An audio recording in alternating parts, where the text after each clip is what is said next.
Désolé pour les fans, mais Star Wars 5 n'est pas mon Star Wars préféré.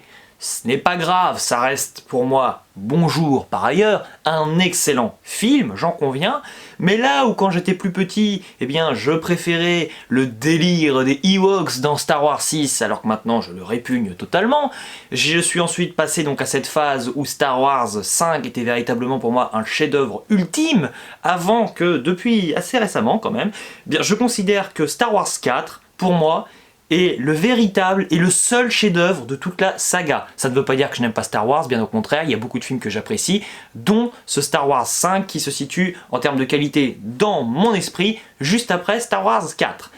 Pourquoi? Eh bien après ce revisionnage en vue, eh bien d'aller voir en décembre, vous vous en doutez, Star Wars 9 de... mince, comment ça s'appelle? Rise of Skywalker, n'est-ce pas? Eh bien, pourquoi tout d'un coup, je dis que c'est un chef-d'œuvre et maintenant je ne suis plus d'accord avec moi-même? Moi, je n'emploierais pas le terme de chef-d'œuvre, j'emploierais plutôt le terme de culte, car évidemment, nous avons des scènes eh bien, qui ont impacté la pop culture, c'est indéniable. Spoiler, je suis ton père, bien sûr. La rencontre avec Yoda, qui pour moi est peut-être l'une aussi des réussites du film. L'explication surtout de Yoda sur la Force, avec une approche extrêmement religieuse, philosophique. Mais ce n'est pas un chef-d'œuvre parce que je l'ai revu et j'ai un peu grandi depuis mon dernier visionnage, forcément. Et je trouve qu'il y a quand même énormément de fautes de mauvais goût. Alors, j'ai décidé sur Sens Critique de mettre l'équivalent de 19 sur 20, donc pas 20 sur 20. J'enlève un point parce que je vais y venir tout de suite, comme ça on évacue les problèmes.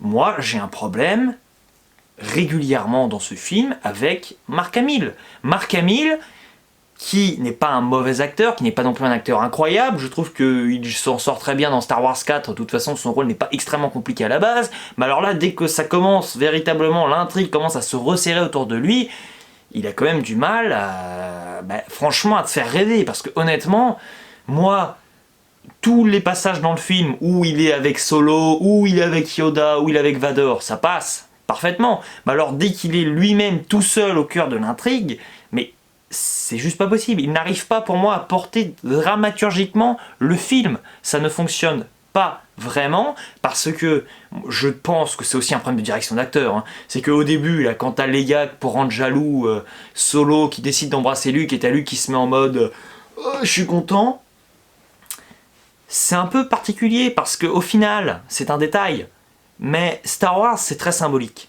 T'as pas besoin dans Star Wars nécessairement de tout nous expliquer. Parce qu'on n'est pas bête, on comprend.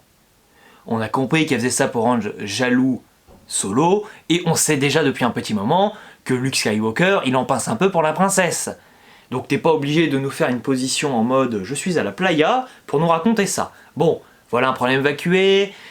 Parfois, je pense que Mark Hamill, là c'est pas vraiment de son fait, mais quand il se retrouve en interaction avec Yoda, c'est un peu compliqué parce que Yoda étant une marionnette, des fois tu sens très bien que Luke Skywalker, enfin Mark Hamill ne sait pas trop véritablement regarder, donc des fois tu as l'impression que son regard est complètement vide parce qu'il regarde limite à côté. Pourtant la marionnette de Yoda est assez expressive, hein, et bon si tu sais pas que c'est une marionnette, limite t'as envie d'y croire quoi. Enfin allez, maintenant les défauts ont été évacués, on va passer aux qualités, chers amis. Tout le reste, hein, évidemment, est rempli de qualités indéniables. Déjà, moi, ce que je retiens tout de suite avec Star Wars 5, c'est le mot originalité. Pourquoi? Déjà, je trouve ça extrêmement pertinent d'enfin, mais progressivement tout du moins, nous apporter, nous amener le personnage de l'empereur, le grand maître. Voilà. Et, fait incroyable, quand tu vois Dark Vador, qui n'est finalement dans Star Wars 4 qu'un sbire véritable, eh bien quand tu le vois se prosterner devant Dark Sidious, là tu prends vraiment conscience du poids de Sidious évidemment, de sa menace, et surtout eh bien, que le personnage de Vador, là où on aurait pu dire dans Star Wars 4, ce qui n'est pas mon cas, mais j'en conviendrai, allez, Dark Vador, oui, c'est un grand méchant, on ne sait rien de lui, alors du coup, il est pas très réussi parce que c'est juste finalement un garde du corps, et c'est juste quelqu'un qui suit aveuglément probablement son maître sans aucune psychologie, sans aucun fond moral. Là, véritablement, tu prends conscience de finalement de l'importance et à la fois de l'intérêt de Vador vis-à-vis de tous les personnages, parce que Vador finalement avec Luke Skywalker est un peu à la croisée des chemins.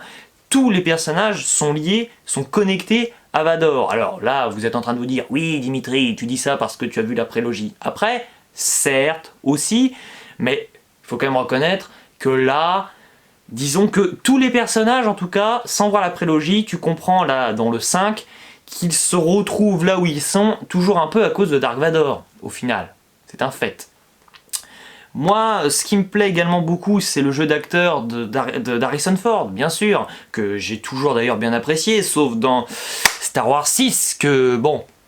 Allez, je garderai ça pour Star Wars 6, hein, mais dans ce film, en tout cas, je trouve que c'est toujours très naturel, on va dire, dans l'humour, hein. Parce que moi, je n'aime pas l'humour potache à la Jar Jar Binks, je n'aime pas le délire des Ewoks, parce que pour moi, alors je vais pas faire mon fan de Star Wars qui va dire « Ah oui, non Enfin non, c'est plutôt Dorothy Tommy, ça. « Ah oui, non, Star Wars, ça doit pas être ça, c'est catastrophique Non, non, non. Moi j'ai adoré Star Wars 8, je suis conscient qu'il déconstruit un peu la saga, mais c'est ça justement qui me fait plaisir, donc je ne suis pas un fan aveugle qui se dit « Ah non, ça j'ai pas envie d'avoir ça ». Par contre, moi, quand même, sur l'humour, il y a quelque chose qui est important, c'est je veux dans Star Wars toujours de l'humour intelligent. Et l'humour intelligent, pour moi, dans Star Wars, c'est ce qui fonctionne avec C3PO, avec R2D2, avec Han Solo, avec Chewbacca, c'est un humour qui est, comme je vous dis, assez peu envahissant, c'est-à-dire que bon, on va pas te faire une vanne pendant 3 heures quand même, on n'est pas trop là pour ça. Mais voilà, tu nous fais rire légèrement, mais ce qu'il faut pas que tu oublies derrière, c'est le parcours des personnages. C'est la possibilité avec Star Wars, qui est une saga fantastique, de la revoir, même la prélogie. Je n'aime pas la prélogie particulièrement, j'y reviendrai, mais tu peux revoir chaque Star Wars. Je parle pas de Solo, mais tu peux revoir tous les Star Wars. Ils sont tellement substantiels, tellement riches en thématiques, qu'elles soient bien exploitées ou non. Même si parfois on dira « Ah oui, mais il y a un petit bout de gras, c'est-à-dire que ça, je n'aime pas. » Bon, d'accord, alors enlève ce bout de gras, il te reste quand même un bon bout de gigot. Oui, non, je n'ai pas faim, mais je sais pas pourquoi je parle comme ça, mais vous voyez l'idée. C'est-à-dire que vous pouvez revoir Star Wars 5 10 fois, je vous assure que moi, à chaque fois, je vois ce film de manière différente. Voilà. Alors, cette fois-ci, par manière différente, j'ai repéré malheureusement quelques points négatifs qui m'embête un peu, même un peu sur Hot, hein, où je trouve que le rythme est un peu trop lent, vous voyez, j'avais pas souvenir qu'on passait autant de temps sur Hot, et honnêtement, ça doit bien prendre, allez, presque un quart, un tiers du film, et moi, ce qui m'intéresse plutôt, c'est le passage avec Yoda, parce que le personnage de Yoda, pareil, il était amené un peu comme Obi-Wan, hop, je découvre Luke de manière un peu bizarre, on va dire, en mangeant son pique-nique. Je ne lui révèle pas qui je suis, mais à un moment, j'y suis contraint. Et aussi, donc, toute cette communication, d'ailleurs, j'y pense, eh bien, à la Skype, ou à la Twitter, ou Messengers, enfin bref, vous avez compris, qui est très amusante, entre les Jedi, hein, voilà, t'as Yoda qui peut parler avec Obi-Wan, t'as Obi-Wan qui va parler à Luke, t'as Dark Vador qui est connecté à Luke, qui est connecté à Leia, donc véritablement, ça fonctionne, et puis alors en plus, à l'époque, enfin, ce qui est très drôle, c'est que quand tu revois maintenant ce film, c'est le personnage, donc avec Lando, l'ami de Lando, qui a un espèce d'émetteur qui est l'équivalent d'un SMS. Et c'est ça qui est drôle, parce que pour se sortir d'une situation, il arrive à faire passer avec son émetteur un message afin de capturer les Stormtroopers qui étaient en train comment dire, de garder captif la princesse Leia, Chewbacca, C3PO, enfin vous avez compris.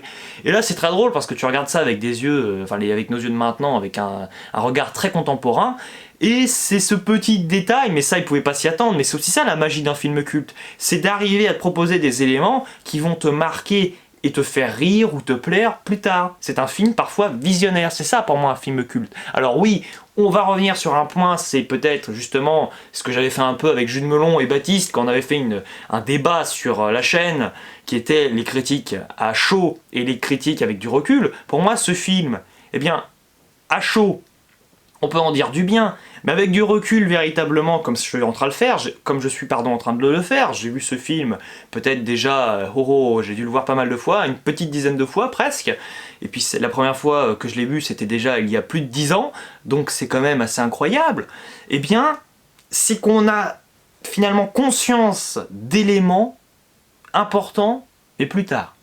Et c'est ça toute la force aussi du film. Malgré les défauts, vous l'avez compris, il y a des scènes cultissimes, anthologiques.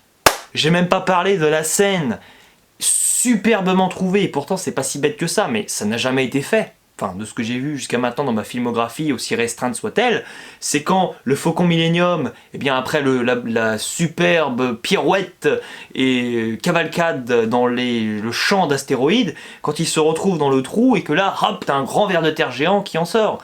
C'est excellent. Et quand une scène comme ça est souvent adaptée ou référencée dans d'autres films bien plus tard, je pense par exemple à La Grande Aventure Lego 1, où la blague nous est proposée, c'est que le film marque les esprits. Il a marqué le mien.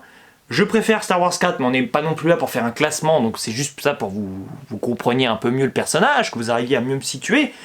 Mais voilà, donc maintenant j'espère que cette vidéo vous a plu. Et vous, est-ce que vous aimez Star Wars 6 Star Wars 6, oh là là là. Est-ce que vous aimez Star Wars 5? Est-ce que c'est votre Star Wars préféré? Et on se retrouve bientôt, on parlera forcément de Star Wars 6 prochainement. Le retour du Jedi, du Jedi, pardon, parce que je n'ai pas l'accent anglais, parce que comme vous le savez, Gilles Melon est un prof d'anglais, n'est-ce pas? Mais malheureusement, eh bien, je n'ai pas encore travaillé suffisamment pour... Bon allez, je vais m'arrêter là, parce que je vais vraiment passer pour un nul, n'est-ce pas? Allez, salut la compagnie!